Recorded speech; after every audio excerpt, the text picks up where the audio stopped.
Bismillahirrahmanirrahim. Assalamualaikum warahmatullahi wabarakatuh.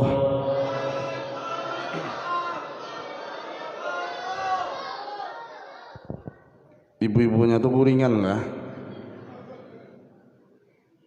Bu, guringan nggak? Ulun mau ucap salam kada bian jawab. Ulun ulangi lah. Ulun ulangi. Assalamualaikum warahmatullahi wabarakatuh.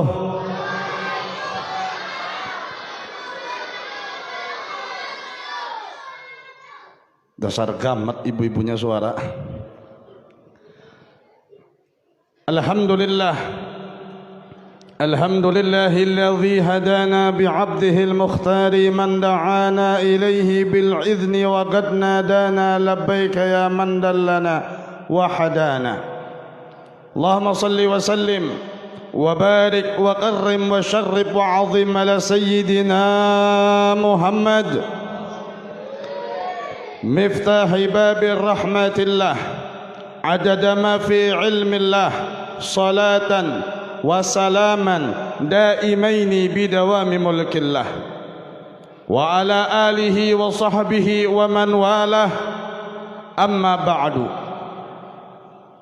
أيها المحترمون yang sama-sama kita hormati dan kita muliakan dan dimuliakan oleh Allah, yaitu para habaib, para keturunan Nabi Muhammad sallallahu alaihi wasallam, wabil khusus kepada Al-Habib Sulaiman bin Ibrahim Al-Aidrus, dan juga kepada saudara beliau yaitu Al-Habib Abdul Hadi bin Ibrahim Al-Aidrus selaku pimpinan daripada Laskar Sholawat dan tim hadrah daripada Al-Madad Ibadur Rahman. Semoga dengan kita berkumpul dengan mereka para habaib, atas perkumpulan dengan mereka menjadi wasilah agar kita kelak nanti bisa berkumpul dengan datuk beliau, yaitu baginda Rasul sallallahu alaihi wasallam. Dan juga yang ulun hormati para alim ulama, para tokoh agama, para asatid wa asatidah, wabil khusus kepada Ustadz Pudla, dan juga kepada qari kita yaitu Ustadz Junaidi yang tadi melantunkan alunan daripada ayat suci Al-Quran. Semoga mereka para guru-guru kita senantiasa terus mengajari kita, membimbing kita ke jalan yang diridhoi oleh Allah Subhanahu wa taala. Kemudian tidak lupa yang ulun hormati para tokoh masyarakat, wabil khusus kepada panitia penyelenggara peringatan Maulid Nabi sallallahu alaihi wasallam yang dipimpin oleh Bapak Hibni beserta seluruh daripada anggota panitia yang lainnya. Semoga atas jerih payah yang mereka lakukan dibalas oleh Allah Subhanahu wa taala dengan pahala yang berlipat ganda. Dan juga yang ulun hormati segenap daripada kaum muslimin wal muslimat yang dirahmati oleh Allah Subhanahu wa taala. Alhamdulillah, segala puji bagi Allah Subhanahu wa taala yang mana di malam ini kita berkumpul di dalam perayaan peringatan Maulid Nabi besar Muhammad sallallahu alaihi wasallam. Hadirnya kita di tempat ini tiada lain adalah untuk memperingati, bergembira, bersenang atas kelahiran Nabi besar Muhammad sallallahu alaihi wasallam. Salawat dan salam tidak lupa kita haturkan kepada junjungan kita baginda Rasulullah sallallahu alaihi wasallam dan kepada para keluarganya, para sahabatnya serta pengikutnya hingga akhir zaman. Hadirin wal hadirat yang dimuliakan oleh Allah, di saat lahirnya Nabi besar Muhammad sallallahu alaihi wasallam, maka di saat itu pula segala bentuk kemusyrikan, segala bentuk sesuatu yang mana hal yang dilarang oleh Allah Subhanahu wa taala, di saat peristiwa Nabi besar Muhammad lahir, maka di saat itu semua Allah hancurkan. Tujuan apa yang Allah lakukan tiada lain adalah untuk memberitahukan bahwasanya lahirlah di malam ini seseorang sang pembawa rahmat untuk alam semesta, seseorang sang penyelamat untuk umat manusia. Bagaimana tidak Allah Subhanahu wa taala hancurkan segala bentuk kemusyrikan, berhala-berhala yang ada di sekitaran Ka'bah, mereka semua berjatuhan. Api yang disembah oleh orang-orang Majusi pada saat itu dipadamkan, dan air sungai yang menjadi salah satu sesembahan daripada orang-orang dahulu pun di saat itu menjadi kekeringan. Tiada lain tujuan apa yang Allah lakukan tersebut untuk memberitahukan kepada alam semesta bahwasanya di malam ini telah lahir kekasih Allah. Sehingga Habib Ali menyatakan di dalam Maulid Habsyinya, wa ma'a buruzihi ila hadzal alami dhahara min al ajaib ma yadullu ala annahu asyraful makhluqin wa afdalul habaib. Berbarengan di saat lahirnya Nabi Muhammad tampak kejadian-kejadian yang aneh di muka bumi. Tiada lain apa yang Allah tunjukkan itu untuk memberitahukan sesungguhnya baginda Rasul sallallahu alaihi wasallam adalah makhluk yang paling mulia di antara semua makhluk, sehingga semua dihinakan oleh Allah Subhanahu wa taala. Hadirin yang dimuliakan oleh Allah Subhanahu wa taala, setelah kita mengetahui baginda Rasul adalah sosok yang paling mulia di antara semua makhluk, maka Allah Subhanahu wa taala memuliakan setiap apapun yang mempunyai hubungan dengan baginda Rasul sallallahu alaihi wasallam. Namun anehnya banyak di antara umat Nabi Muhammad yang tidak mau menghubungkan dirinya dengan Nabi Muhammad sallallahu alaihi wasallam. Ada yang malas dengan bersalawat kepada Nabi, ada yang tidak mengenal sunnah Nabi, bahkan tidak mau mengenal sosok Nabi Muhammad sallallahu alaihi wasallam. Apalagi mengingat di zaman sekarang banyak di antara umat Islam, umat Nabi Muhammad menjadikan panutannya, idolanya adalah orang-orang yang tidak akan mampu bertanggung jawab di yaumil mahsyar. Padahal kita sebagai umat Nabi Muhammad sangat membutuhkan nanti syafaat daripada Nabi Muhammad sallallahu alaihi wasallam, akan tetapi kita malah menjauh daripada Nabi Muhammad sallallahu alaihi wasallam. Kenapa? Dikarenakan kita tidak pernah mengenal hakikat akan Nabi Muhammad. Berbeda dengan orang-orang dahulu.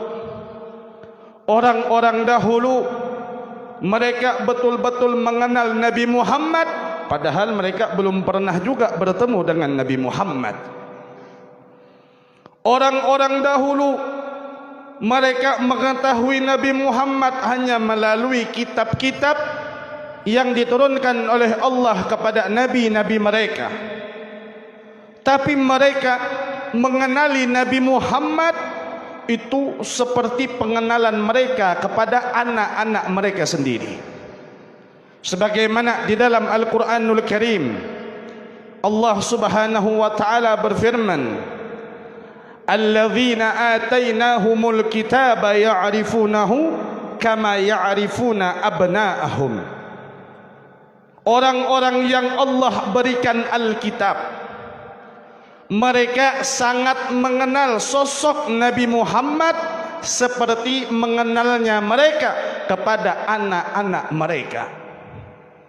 Kita sebagai orang tua, ulun yakin pian nang ada duduk di situ meminan duit nang mana anak pian nang bermainan tu. Kenapa? Tahu tu anak aku tu. Biar kekanakan banyak di tengah orang-orang, tapi pinandu masih. Ulun bahasa Banjar ini paham enggak kalau? Artinya apa? Seperti itulah pengenalan mereka kepada Nabi kita besar Muhammad sallallahu alaihi wasallam. Kalah kita. Kita padahal yang berhajat dengan Nabi Muhammad. Kita adalah orang yang mengikuti syariat Nabi Muhammad.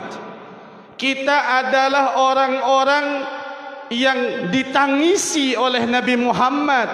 Tapi kita hanya mengenal Nabi Muhammad hanya sebatas namanya saja. Padahal kadar kedekatan seseorang dengan Nabi Muhammad sallallahu alaihi wasallam di hari kiamat kelak, itu kadar bagaimana seseorang tersebut bisa mengikuti Nabi Muhammad sallallahu alaihi wasallam. Mutabaah kepada Nabi zahir wa batin. Maka kalau orang bisa mengikuti Nabi Muhammad, maka dia pasti akan bisa berkumpul dengan Nabi Muhammad sallallahu alaihi wasallam. Padahal di dalam Al-Quran sendiri tadi dibacakan baginda Rasul itu adalah uswah. Di dalam kepribadian beliau adalah contoh yang seharusnya wajib bagi umat manusia, khususnya umat Nabi Muhammad, di dalam mengikuti setiap apapun yang beliau contohkan. Karena kita menginginkan, mengharapkan kemuliaan. Setiap kita pasti menginginkan akan dimasukkan ke dalam surga. Tapi kenapa kita tidak mau mengikuti Nabi Muhammad sallallahu alaihi wasallam? Kita kadang-kala malah mengikuti orang-orang yang sama sekali tidak akan memberi manfaat kepada kita nanti di yaumil qiyamah. Na'udzubillah wal iyadzubillah. Hadirin wal hadirat yang dimuliakan oleh Allah. Kalau kita mau membicarakan makhluk yang paling mulia ini, banyak sekali kemuliaan yang dimiliki oleh Nabi. Enggak ada.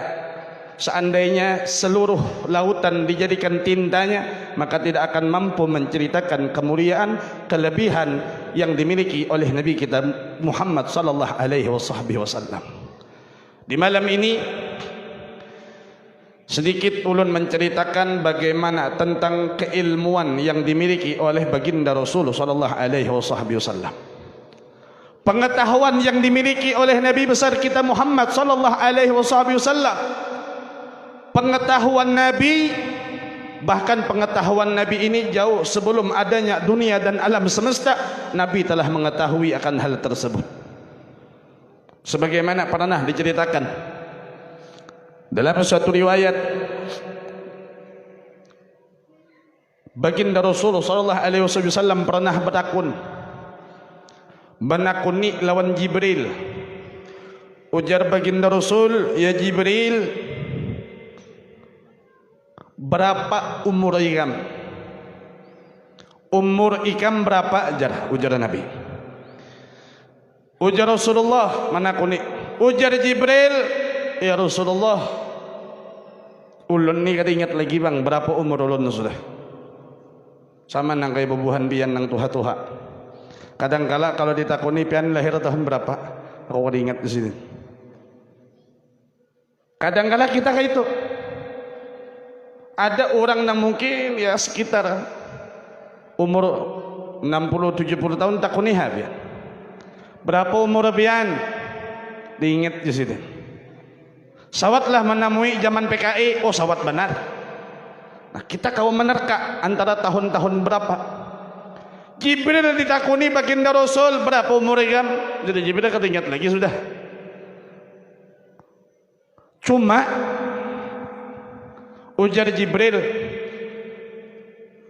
aku ini kada ingat umurku sudah berapa tahun, tapi sesungguhnya setiap 70.000 tahun sekali itu aku menyaksikan satu bintang yang begitu terang benderang, dan aku berdiri di arasy-Nya Allah Subhanahu wa taala. Setiap muncul bintang tersebut, masanya setiap kali timbul itu jaraknya 70.000 tahun, dan aku menyaksikannya sebanyak 720.000 kali, ujar Jibril. Hitung seorang bian. Setelah itu apa ujar Nabi? Ini Jibril mengisahkan suatu masa, ya kayak pian tadi juga, menemuilah zaman PKI menemui. Jadi suatu kejadian di tahun itu yang mana bisa mengingatkan tanggal tahun kelahiran seseorang. Akhirnya ujar baginda Rasul, ikam tahulah bintang nang ikam lihat tuh, cahaya yang terang benderang yang engkau lihat mampu menerangi dari ufuk timur sampai ufuk barat. Ujar Jibril, Allahu wa rasuluhu a'lam. Allah dan Rasulnya nang tahu. Ujar Nabi, ana dzalikal kaukab. Akulah bintang yang kau lihat tersebut, ujar Nabi.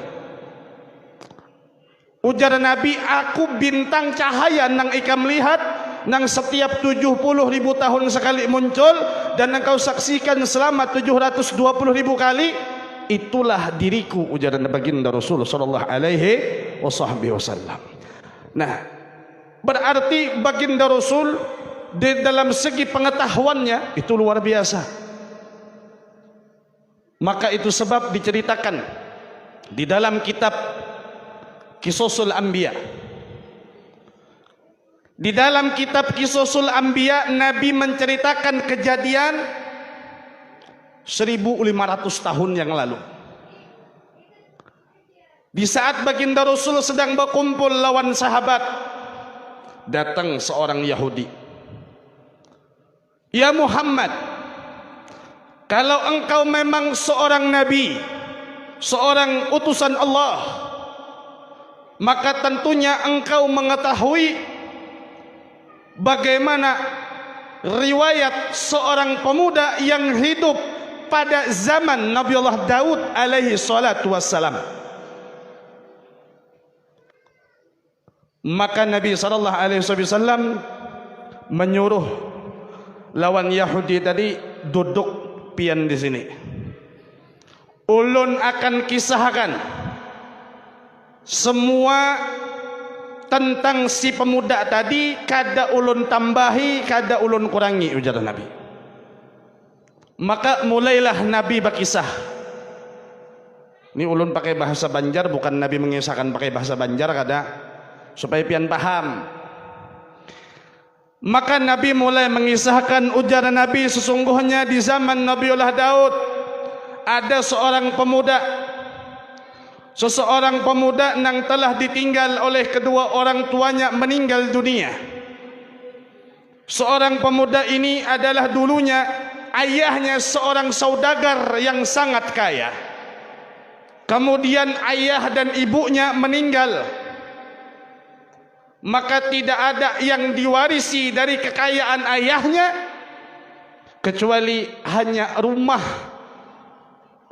menjadi tempat tinggal mereka tersebut.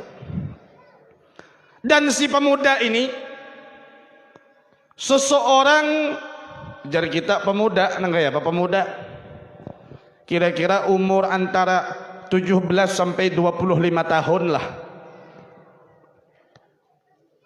Pemuda ini terkenal lawan penyakit kolernya, pemalas. Tiap hari gawiannya nangaran orang pengoler. Ada akun bagawi kuitan sudah ada dah nang mongkosi. Tiap hari limbah jar kita beisukan, buka lawang, buka lelongkang. Taulah lelongkang pian, buka jendela kalau ya kada paham. Kemudian mengangkat kedua tangan, ya Allah, sugihakan ulun tanpa ulun bersusah payah. Kira-kira kalau ada di daerah pian ada pemuda nang kayak itu nuh bubuhan ibu-ibu, hakonlah pian mambil minanto. Dadah hakon. Pasti bubuhan ibu-ibu tuh mau hendak mencari minanto, cari pemuda nang sudah berusaha nang bagawi. Nih gawiannya kayak itu aja boy.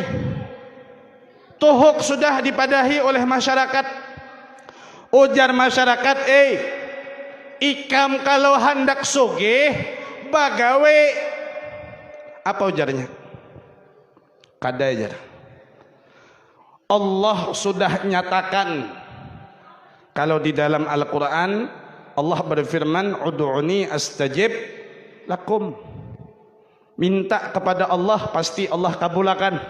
Kalau dalam Quran, ujar si pemuda, bukankah Allah telah berfirman kepada Daud alaihissalam, kalau menginginkan sesuatu mintalah kepada Allah.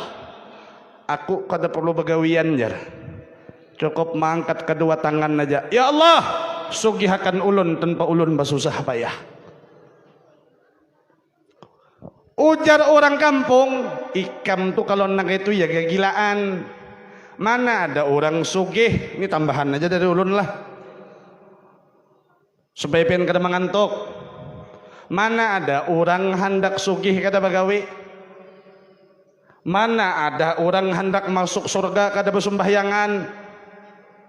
Ada kalau ini jamin masuk surga aja, bayar 25 juta misal, nyamannya. Hendak sugih kada bagawi, hendak kanyang tapi kada makan. Kawalah kira-kira ada kawa dinasehati dah lawan orang kampung. Ujar si pemuda kada. Ujar si pemuda, aku yakin lawan janji Allah subhanahu wa ta'ala, jadi aku minta lawan Allah ta'ala aja. Lawan jar pemuda, aku adalah pernah meminta lawan bebuhan ikam kada suah. Aku meminta lawan bebuhan ikam. Sudah dinasehati pun kada masuk. Akhirnya pada suatu hari, sebagaimana rutinitasnya, dibeisukan dari buka lawang, buka jendela, mangkat kedua tangan, ya Allah sugihakan ulun tanpa ulun susah payah. Kada lawas ada sapi masuk rumahnya. Seketika melihat sapi masuk rumah, mangkat pulang kedua tangan, ya Allah, terima kasih ya Allah. Sapi masuk, ambil parang sumbalih, tuntung nyumbalih. Kada lawas ada orang batatakun, jurang ada melihat sapi kah? Ujar tetangga si pemuda ini, amun kada salah lihat, tadi masuk rumah si pemuda, bujur-bujur aja nampun sapi. Ay bujuran, coba takuni nang lain. Tanya-tanya tetangga-tetangganya, semua membenarkan bahwasanya sapi ada masuk ke dalam rumah si pemuda. Maka memberanikan dirilah nang ampun sapi mendatangi rumah si pemuda. datang kemudian menanyakan tentang apa yang telah disampaikan oleh tetangga-tetangga daripada si pemuda tadi. Ujar nang pun sapi, wahai pemuda, aku ni datang ke sini ke denang lain bang. Aku ni hendak bertakun. Ujar tetangga-tetangga ikam, sapi aku masuk rumah ikam nih. Bujurkah? Kadakah? Ujar si pemuda, kalau perkara sapi bujur. Ada memang sapi masuk ke rumah ulun, tapi tu sapi adalah sapi yang diberikan oleh Allah gasan ulun sebagai rezeki. Ujar nak pun sapi, kada mau tu sapi aku. Kada jadi si pemuda. Aku berdoa na tiap besokan, minta sugihakan tanpa aku bersusah payah. Hari ini aku tuntung berdoa, sapi itu langsung masuk. Berarti doaku diijabah hari ini. Dan sapi itu dikirim oleh Allah ke sana aku, bukan sapi kan. Kayak apa Bian? Hah? Ini hampir mirip loh Bian. Untung di Indonesia kada jadi.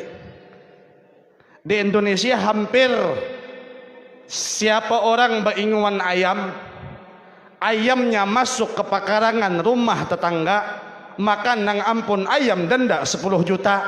Ujur kada? Hah? Untung kada jadi.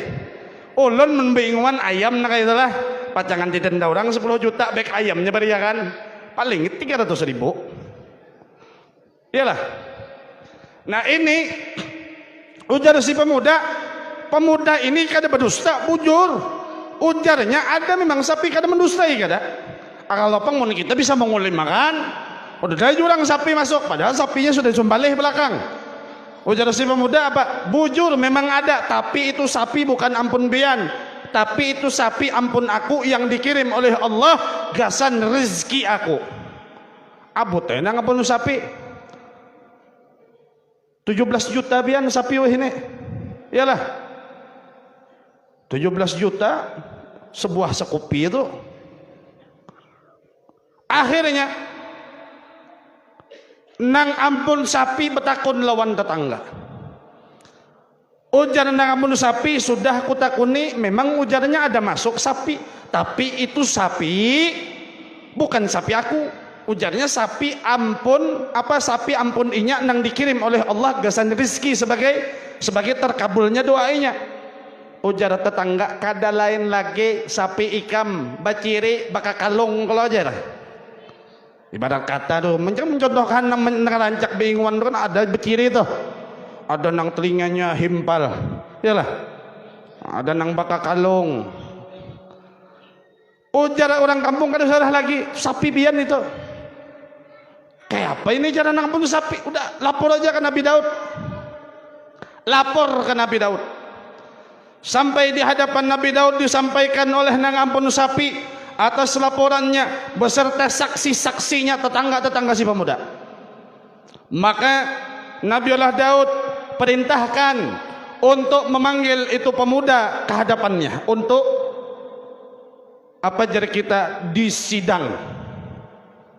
Sampai di hadapan Nabi Daud, pemuda ditanya, wahai pemuda, aku mendapat laporan dari seseorang yang mengatasnamakan bahwasanya dia sebagai pemilik sapi, menyatakan sapinya telah diambil sama engkau.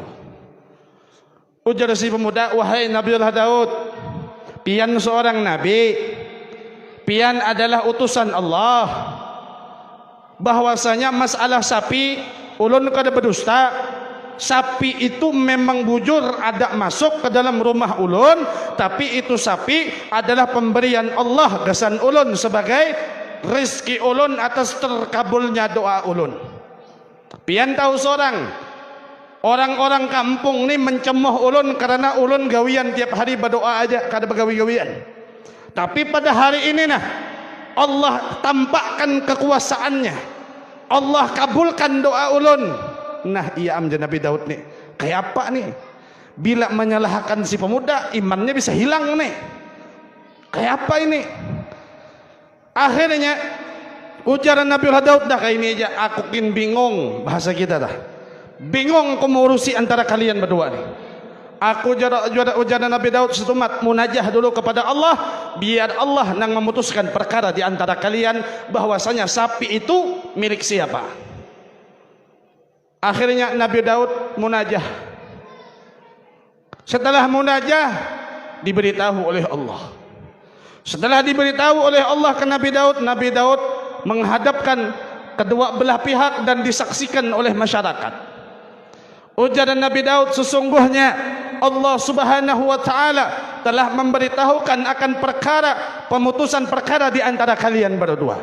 Dan Allah Subhanahu wa taala telah nyatakan sapi tersebut adalah betul yang Allah giring sebagai rezeki untuk si pemuda. Ujar si pemuda, "Han, aku tak." Mulai dahulu menyambati lawan aku, setelah doaku kabul hanya tahu. Nang ampun sapi kada terima. Ya Nabiullah Daud kada terima ulun. Saksinya betuyuk si pemuda ini kada bisa saksi. Kenapa jadi sampai menang si pemuda ini? Ujar Nabi Daud, nang ampun sapi. Ini adalah takdir, putusan dari Allah. Dan Allah telah berpesan kepada engkau, kalau engkau tidak ingin binasa, tidak ingin celaka, terima hukum ketentuan dari Allah Subhanahu wa taala. Kayak apa pian mun pian dikait makan? Ada seorang nih kisahnya. Akhirnya karena mendengar ancaman seperti itu, pada bulikan lagi mengalunyur bulikan. Si pemuda, wah ibarat kata tuh nang duhulu rancak disambati orang berjalan betunduk, wah ini pindah beenggang berjalan nah. Apa? Doanya kabul. Tapi masyarakat ada nang kada terima. Ujar kita masyarakat nih akhirnya jadi kompor, memprovokasi lawan nang ampun sapi. Ujar masyarakat, nang ampun sapi, ini hukum kayaknya kada pas.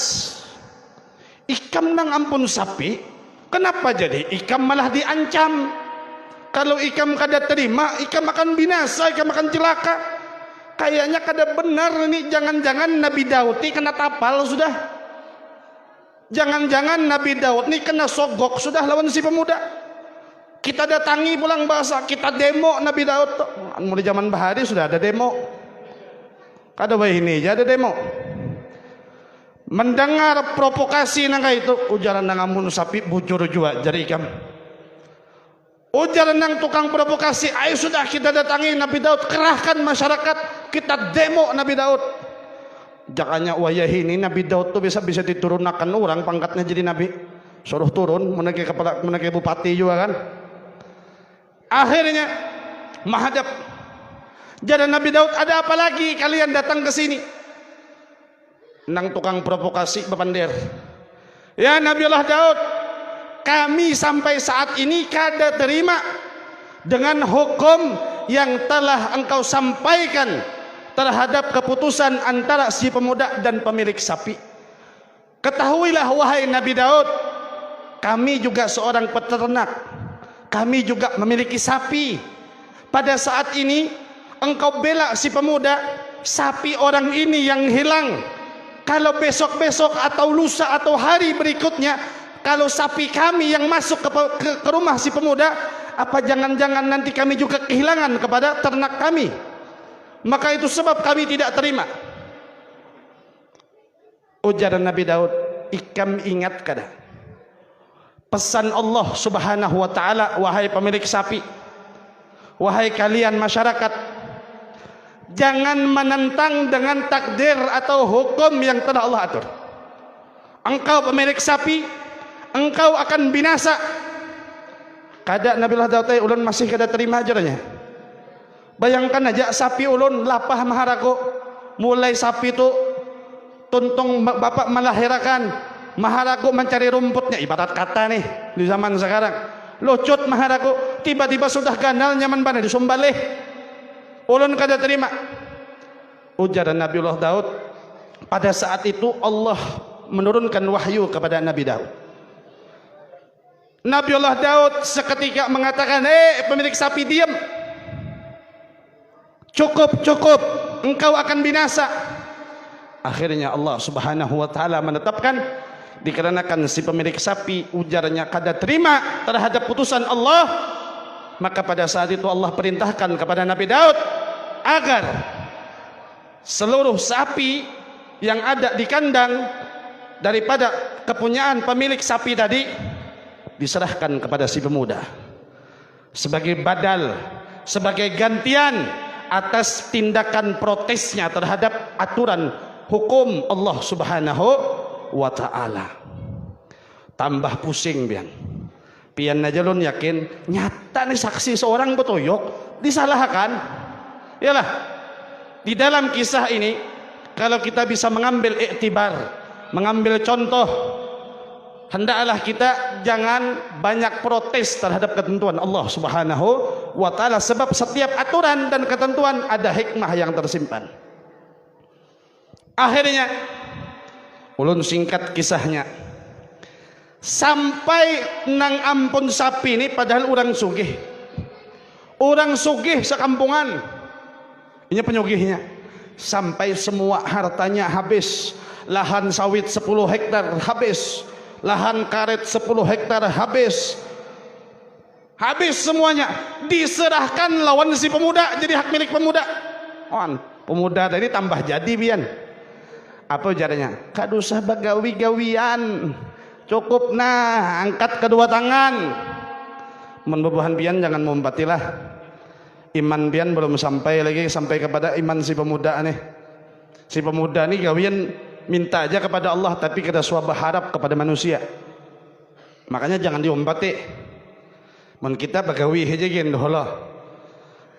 Sampai akhirnya habis semua hartanya, tak tinggal rumah nang inya tempati.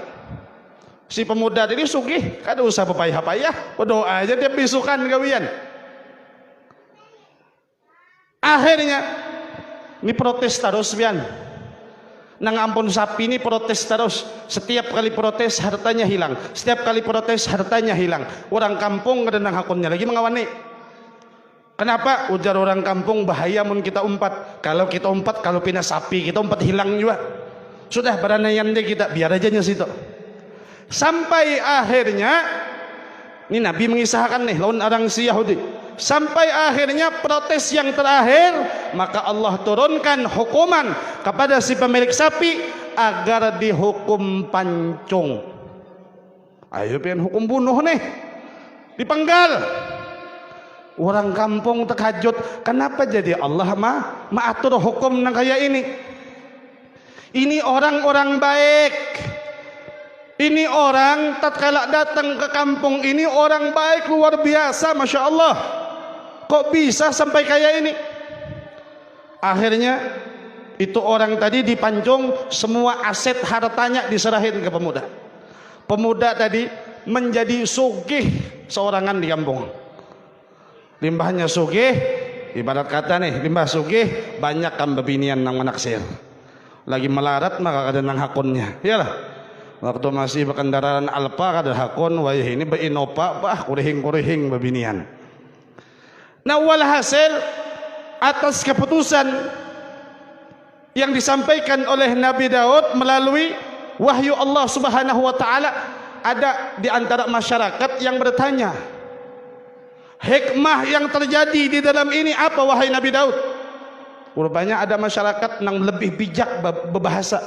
Ya Nabiullah Daud, sesungguhnya aku datang ke sini bukanlah untuk memprotes terhadap hukum Allah, tetapi kami hanya ingin mengetahui hikmah apa yang terjadi sehingga sampai sepemilik sapi sampai dipancung hanya dengan kesalahan dia protes terhadap aturan-aturan Allah.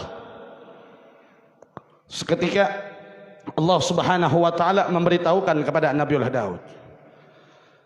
Kemudian Nabi Daud mulai menceritakan, wahai masyarakat, sesungguhnya si pemuda itu adalah memiliki kedua orang tua seseorang yang kaya raya. Orang tuanya adalah seorang pedagang, saudagar yang kaya raya. Pada suatu hari, di saat ayah dan ibunya pergi untuk berniaga, maka di tengah jalan ia dihadang oleh komplotan perampok. Kemudian orang tuanya dibunuh, semua hartanya dirampas oleh komplotan perampok. Kemudian salah satu di antara komplotan perampok bertaubat kepada Allah Subhanahu wa taala. Dia bertaubat dari perbuatan-perbuatannya setelah mendapatkan bagian harta yang dia dapatkan daripada hasil merampok daripada kedua orang tua si pemuda tadi. Kemudian dia hijrah untuk meninggalkan kampungnya agar hidup dalam keadaan damai. Dia bertempat tinggal di kampung ini. Dia berubah, yang dulunya seorang perampok, seorang begal, sekarang menjadi seseorang yang luar biasa baik, luar biasa, dan ibadahnya luar biasa. Tetapi ketahuilah, Allah Subhanahu wa taala telah menerima taubatnya. Di saat dia bertaubat kepada Allah, Allah terima taubatnya. Tetapi di saat kejadian antara si pemuda yang kalau kita lihat harta muasal adalah milik ayah daripada si pemuda tadi, dan si pemuda adalah ahli waris karena anak tunggal daripada orang tuanya yang hartanya dirampas oleh si pemilik sapi. Maka hartanya Allah kembalikan kepada si pemuda. Tetapi si pemilik sapi terlalu banyak protes. Seandainya si pemilik sapi tidak akan protes, maka Allah telah terima taubatnya, Allah ampuni kesalahannya. Tetapi dikarenakan dia tidak pernah terima dengan aturan dari Allah, maka kisos pun dilaksanakan. Dikarenakan dia telah membunuh terhadap kedua orang tua si pemuda, maka dia pun harus dibunuh, dia pun harus dipancung sebagai kisos atau balasan atas perbuatan yang telah ia lakukan terhadap kedua orang tua si pemuda. Dan Allah Subhanahu wa taala kembalikan harta daripada orang tua si pemuda tadi kepada ahli warisnya, yaitu kepada si pemuda tersebut. Maka orang kampung mendengar cerita ini masih bertanya, apa buktinya wahai Nabiullah Daud? Kemudian Allah menyatakan, sesungguhnya pedang yang dipakai oleh si pemilik sapi untuk membunuh kepada kedua orang tua tersebut masih tertanam di dalam rumahnya, di dalam kamarnya. Kau bongkar karena di dalam pedang tersebut masih ada bekas darah daripada darah orang tua daripada si pemuda. Berangkat masyarakat dibongkar rumah tadi, ternyata memang benar apa yang terjadi terhadap disampaikan oleh Nabi Daud tadi memang benar adanya. Selesai dari kejadian ini, baginda Rasul sallallahu alaihi wasallam kemudian bangkitlah si Yahudi tadi. Yahudi bangkit kemudian mengatakan, "Shadaqta ya Muhammad."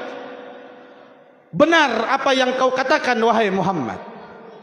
Maka seketika itu si Yahudi ini mengucapkan, "Asyhadu an la ilaha illallah wa asyhadu anna Muhammadur Rasulullah."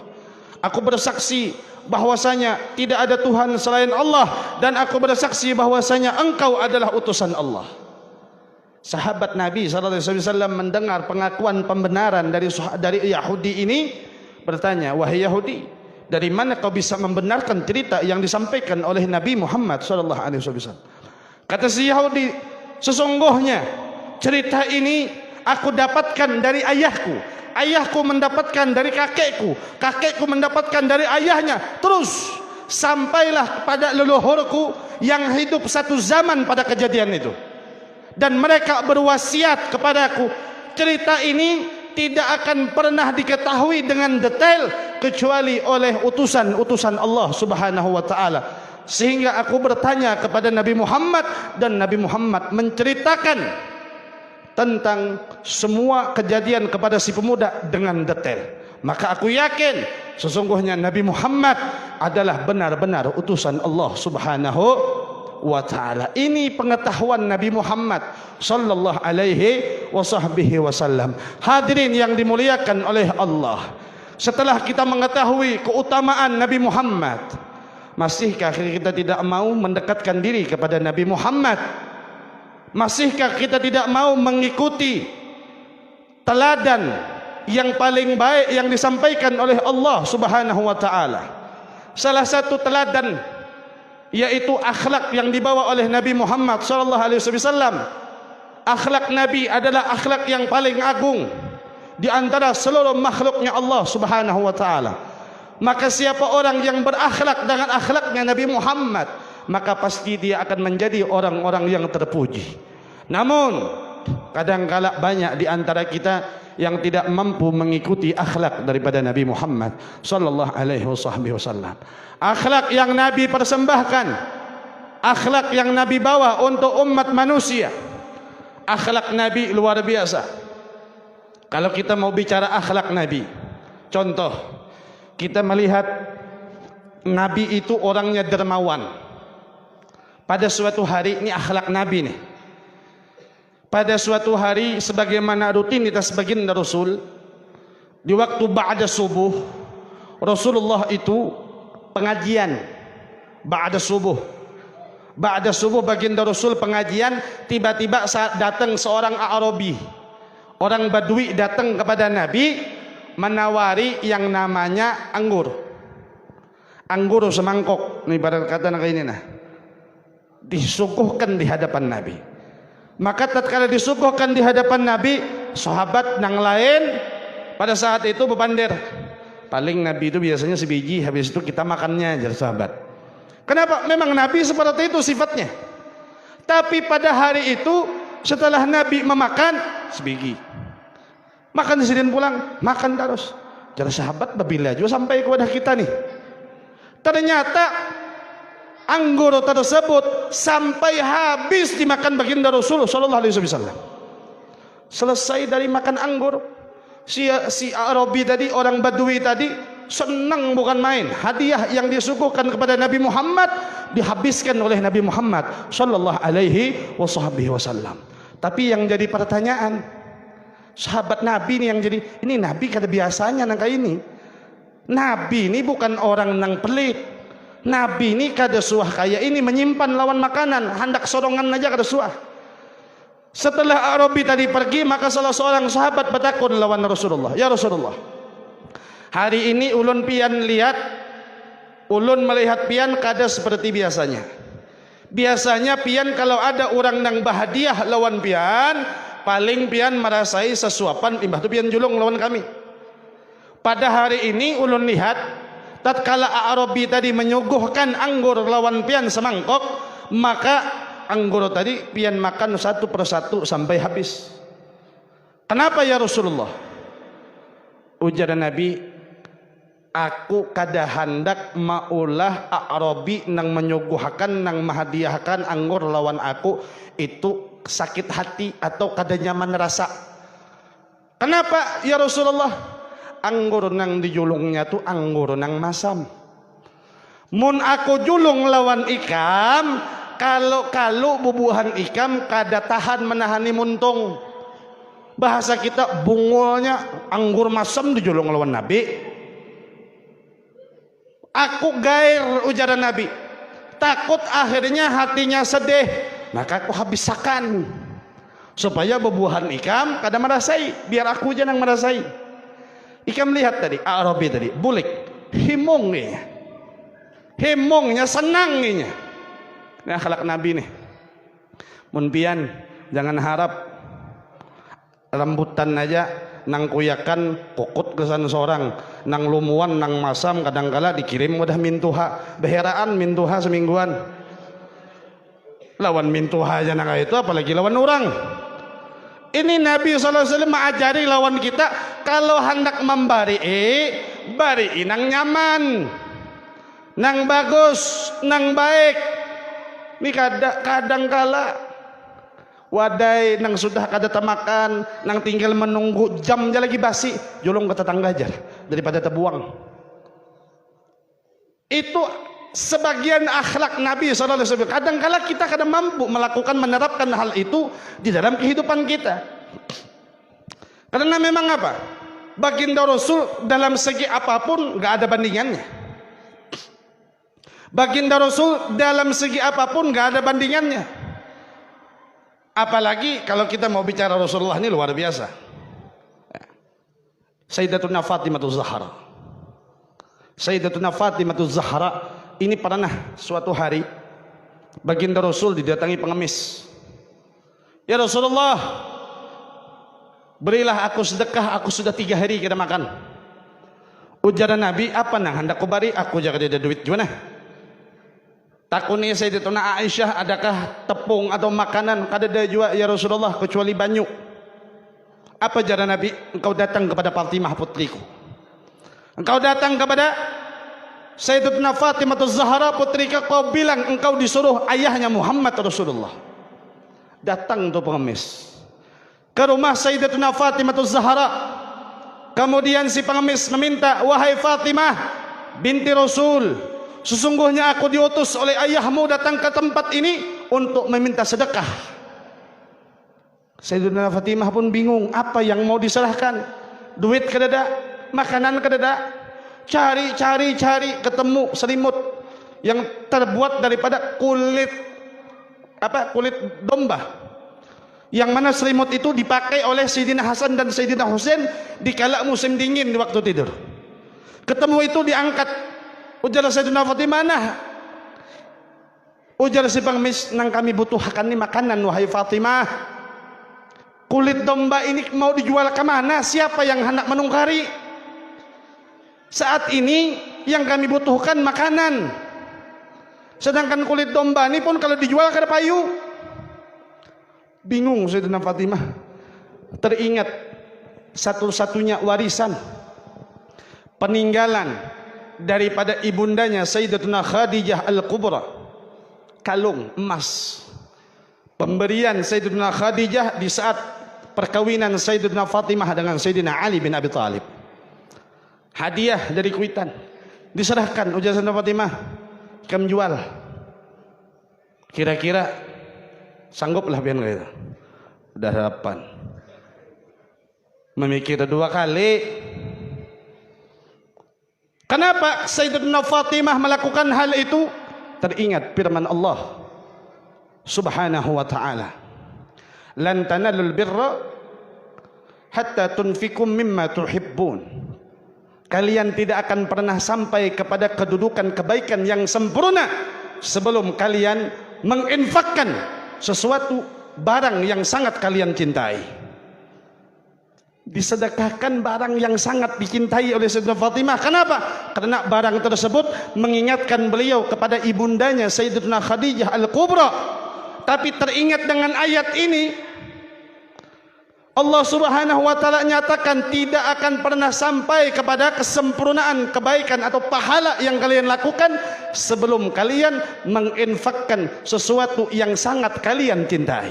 Diserahkan kalung tadi, dijual, pulang.